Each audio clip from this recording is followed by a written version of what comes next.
Saya baca kitab Nasaihul Ibad muka surat 14. Ma'asallahu karimun wala athara dunya 'ala al-akhirati hakimun. Apa kata Yahya bin Mu'az? Orang yang mulia tidak akan melakukan maksiat kepada Allah, dan orang yang bijak tidak akan mengutamakan dunia daripada akhirat. Tuan-tuan, apabila seseorang ini Allah kurniakan khasyah di dalam qalbun dia, di dalam diri dia, Allah kurniakan kepada dia sifat khauf itu, sifat takut yang menebal kepada Allah. Takut ni apa, tuan-tuan? Kalau dalam fiqh kita rasa, kalau aku buat perkara yang membatalkan salat, aku takut. Tak begitu, tuan-tuan. Kita salat, kalau aku buat perkara yang membatalkan semayang, aku takut. Pasal apa takut? Sebab semayang aku ditolak oleh Allah. Kalau kita buat perkara yang membatalkan dalam solat, tak nak siapa pun tahu. Contohnya, kita makan, tuan-tuan. Kita makan, ada cebisan daging di dalam pada gigi kita. Lalu dalam semayang kita rasa main di celah gigi, maka makanan ni gugur. Kita telan waktu itu, tak ada siapa tahu pun. Tapi kita tetap mengatakan dan tetap berpegang, Allah tahu. Jika aku buat perkara ni, Allah tahu, Allah nampak, Allah mengetahui, walaupun orang yang di kiri dan di kanan aku tak tahu. Kenapakah? Selepas daripada salat, kita tak boleh beriktikad begitu.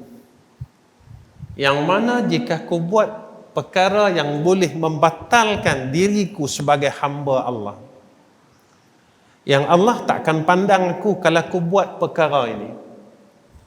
Antara perkara yang apabila kita ni buat, yang Allah akan berpaling daripada kita, yakni dosa yang kita tak pernah selesai langsung.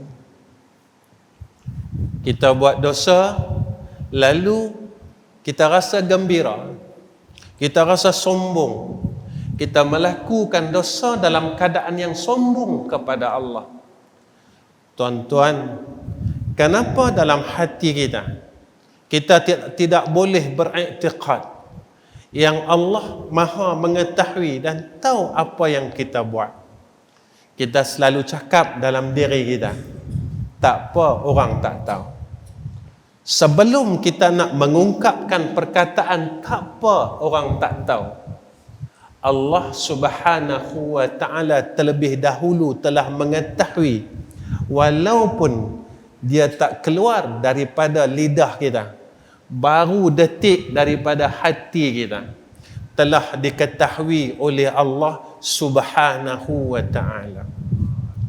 Sebab itu seorang hamba Allah, maka dia sentiasa, hatinya sentiasa kuat takut dengan Allah Subhanahu wa ta'ala.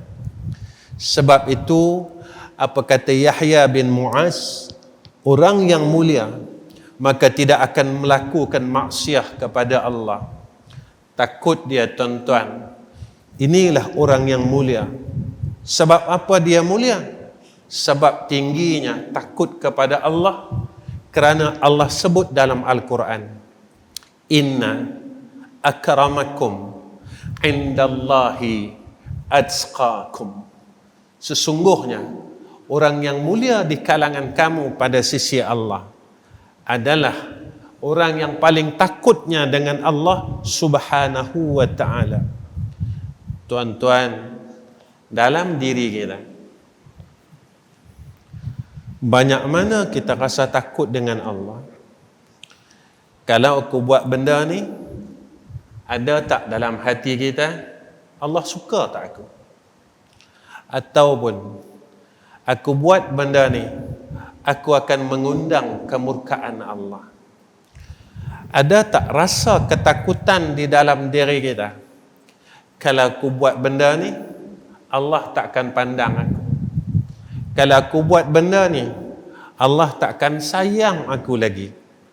Kalau aku buat benda ni, maka aku akan jauh sangat dengan rahmah daripada Allah Subhanahu wa ta'ala. Sebab itu tuan-tuan, kita ini tatkala kita mendengar akan peringatan daripada Allah Subhanahu wa ta'ala, kita ambil sebahagiannya. Kadangkala kita tinggal sebahagiannya. Kita melawan Allah dengan nikmat yang Allah berikan kepada kita. Allah bagi kita rezeki, lalu dengan rezeki yang Allah bagi, kita lawan Allah. Allah bagi kita sihat, dengan kesihatan yang Allah berikan kepada kita, kita lawan Allah.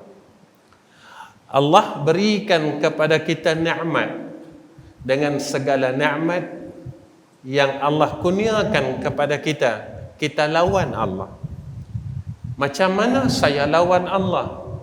Iaitu kita melanggar perintah daripada Allah Subhanahu wa ta'ala. Walaupun kita telah diberikan peringatan. Sebab itu zaman ini kita selalu dengar, saya ada masalah, masalah ini, masalah itu, masalah ini, masalah yang tak pernah selesai. Sebab apa tuan-tuan? Masalah kita tak pernah selesai.